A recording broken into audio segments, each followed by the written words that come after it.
Khadiyal block राजगंड समाज पक्षर पवित्र बंधु मिलन। नुआपड़ा जिला खड़ियाल ब्लॉक कुसुमाल ग्राम राजगंड समाज खड़ियाल ब्लॉक पक्षर पवित्र बंधु मिलन कार्यक्रम अनुष्ठित हो जाइछि।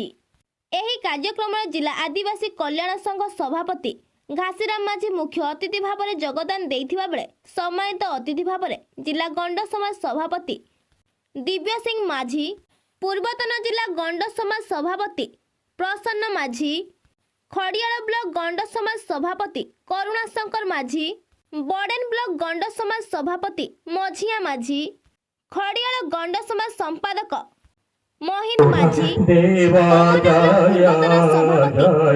संतराम माझी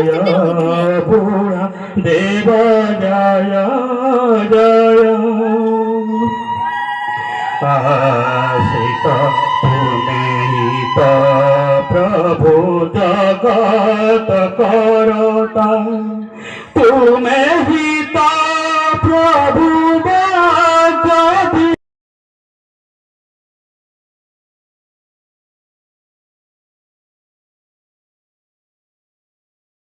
अंचल हजार हजार गंड समाज किभली भाव में तृणमूल स्तर मजबूत हेब से उपरे दिग्दर्शन भाव में बैठक आलोचना होइथिला।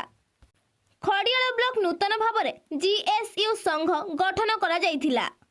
खड़ियाल ब्लॉक सभापति करुणा शंकर माझी उक्त मंच परिचालना करथिले। खड़ियाल ब्लॉक रु कमल लोचन माझी रिपोर्ट अनुध्यान टीवी।